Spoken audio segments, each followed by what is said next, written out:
Got my 2023 podcast movement recap ready to roll, and of course, it all starts with YouTube. And now, a look at what's trending in the podcast world and how it can help your show. It's the Jack Show Podcast. The best session I attended was from Jay Nacklis of Coleman Insights and Steve Goldstein of Amplify Media. Their Thursday keynote was the new rules of podcasting on YouTube. Now, before I get into the results of their 1,000-person survey, I will say this.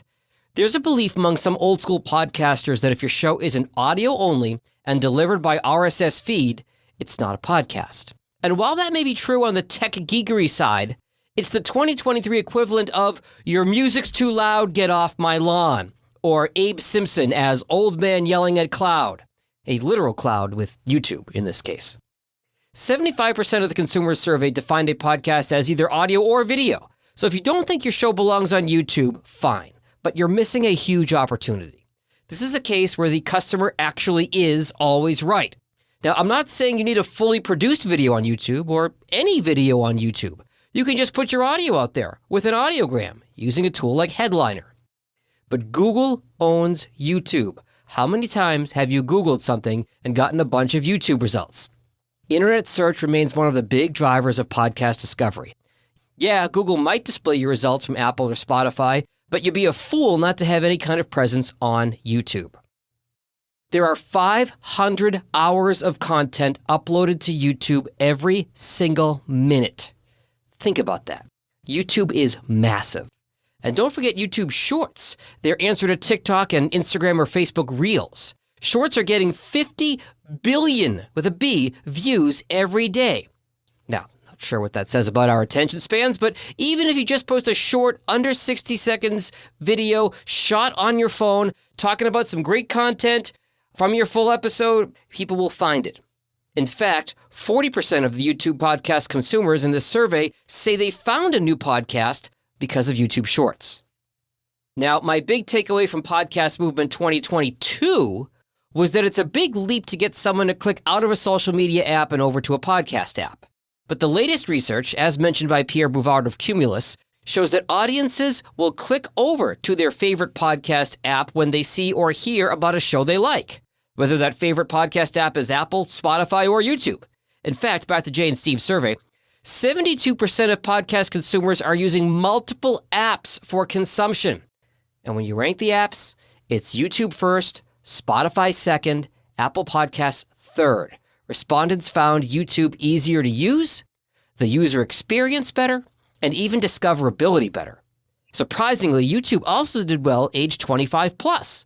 So while the majority of folks in the survey use multiple apps, there are some people that just already know how to navigate YouTube and don't want to learn Apple or Spotify.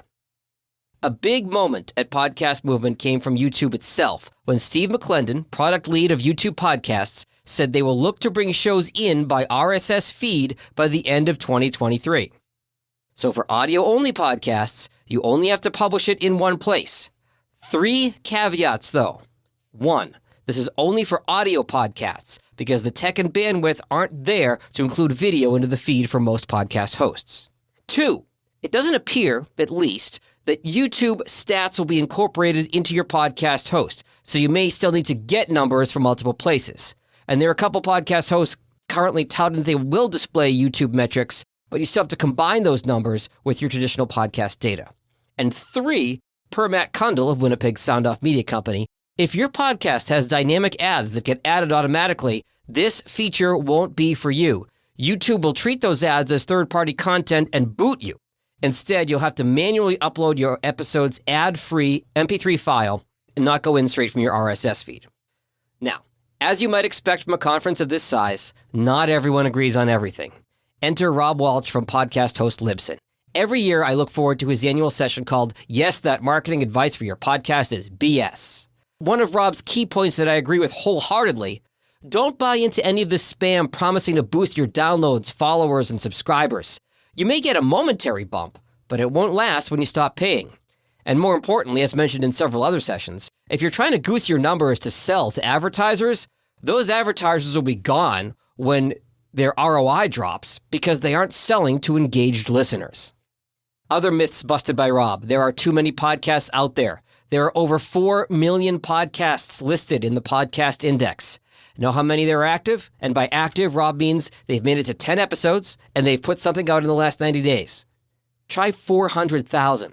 You're actually only competing with 10% of the shows out there. And don't even get them started on blogs. For every one active podcast out there are 2,000 blogs. Don't let the myth of a crowded marketplace scare you from starting a show. Ratings and reviews do not matter. I wish I could scream this from the mountaintops. Ratings and reviews don't matter for podcast discovery. Yes, they're good for social proof if someone does find your show, but Apple's charts search by podcast title, author, and total followers all time. And a note here, Apple and Spotify now say followers because subscribers are paying for content. Stop asking for ratings and reviews at the end of your podcast. Everyone does this. Instead, ask for a follow on Apple, Spotify, or YouTube. Although technically YouTube still uses subscribe just to make this more confusing. And in the words of every YouTube ever, hey guys, make sure to smash that subscribe button. Now here's where Rob disagrees with some of the other presenters in Denver. According to his numbers from Libsyn, Apple is still far and away the dominant podcast app of choice. Rob also mentions that none of the top 200 podcasts on Apple have a video component in their feed. Here's my takeaway. Different folks are going to give you different numbers on Apple, Spotify, and YouTube. Bottom line, you need to have a strategy for all three, and that's what I'm telling my clients. One other point Rob made that got the attention of some of my producer and editor colleagues. In the latest version of Apple's iOS, they stopped automatically displaying episode numbers on episodic podcasts. In other words, podcasts that display the most recent episodes first. Now, the numbers are still there for the fewer and further between serial-style podcasts you need to consume in order, starting with episode number 1, 2, 3, etc. This is a fairly recent change, as we've all been previously told that Apple would penalize you for adding episode numbers because they were doing it themselves. Rob says a key reason for us to put episode numbers in is accessibility. Visually impaired folks, as well as anyone who uses screen readers, will be able to navigate much better through your show this way. Now, I'm all about accessibility. I include transcripts for my client podcasts when possible to help the hearing impaired, as well as for the SEO benefit. But SEO and search could be reasons to not add episode numbers. Back to Matt Kundle. Episode numbers do take up real estate. That real estate is why Rob says to not use the word "the" in your podcast's name. Oops. In addition, every podcast player app treats search differently, so numbers at the front can make searchability difficult. I posed the episode number question this morning to my friend Brandon, who is visually impaired. Here's what he wrote back. It only matters if it's relevant. For example, if you're doing a series on something that has several parts, I would absolutely recommend labeling that part 1 through part 5, for example. If each episode is a standalone, completely irrelevant. A good title and description matters more. If people are truly going to work on something that will be better for visually impaired podcast listeners, make sure show episode descriptions are accurate and easily accessible. Here's my tentative conclusion here, of course, subject to change. And I'll use a client as an example. Melissa Joy Dobbins just eclipsed 1 million total downloads on her nutrition and science podcast, Sound Bites. As you might imagine, there's a lot of content crossover between episodes. She's nearly 250 episodes in. And she'll often say, if you want to know more about this topic, you can go back and check out episode number 133 with guest X. So for a show like hers that often references episodes by numbers, this could be a consideration. Additionally, she's on Libsyn, a host which offers a separate field for Apple-specific episode title, separate from your main episode title field.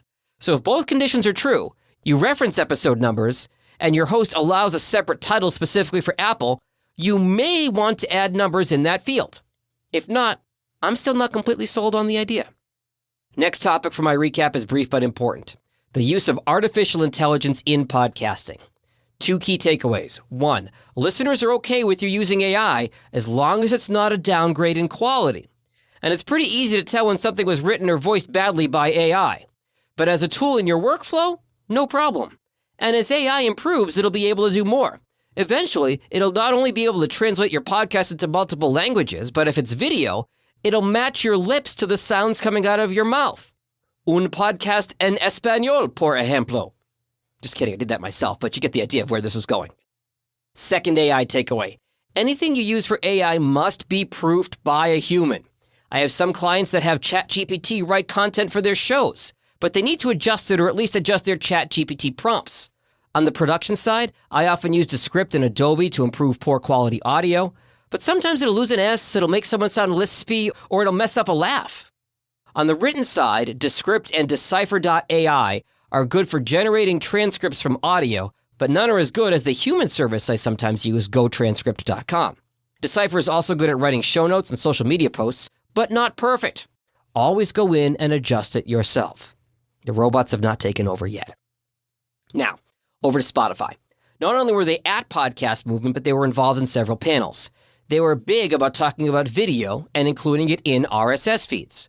But so far, the only easy way to do this is to use Spotify as your podcast host. This used to be done with Anchor, which is now rebranded as Spotify for Podcasters. Anchor to me was always the Spirit Airlines of podcast hosts. It's free, and like those big yellow planes, you get what you pay for. Hosting keeps you in their ecosystem, and while you can still get the show over to Apple, Google, Amazon, and more, you are beholden to Spotify. And if you think putting all your eggs in the Spotify basket is a good idea, just look at the graveyard of Spotify-exclusive shows that either failed or caved and became available on other platforms. Or as one Podcast Movement presenter called it, the Conan O'Brien effect. When he got screwed by NBC, how'd that move exclusively to TBS work out for him? Finally, I'll give the last word to one of the smartest guys in podcasting, Tom Webster, now of Sounds Profitable. I'm sure you know a podcaster who wants to be the next Joe Rogan and pull those types of numbers. What Tom said, and did brilliantly without making it political, by the way, is this. Joe Rogan's hardcore fans make up about 10% of the overall population. Much of the other 90% can't stand him. But thanks to that 10%, he's the most successful podcast out there. Better to have only 10% of people love you than 100% of people be meh. Tom actually used a bonsai tree for this analogy. Don't be afraid to prune your audience as you hone what works. Okay, I know that was a lot to digest. If you have any questions about any of this or anything related to podcasting, you can find me at jagindetroit.com or on social at jagindetroit. Later! The most popular ways to grow a podcast are recommendations of friends and family. So share this episode with someone you know. And for any questions you have about podcasts, find Jag online at jagindetroit.com.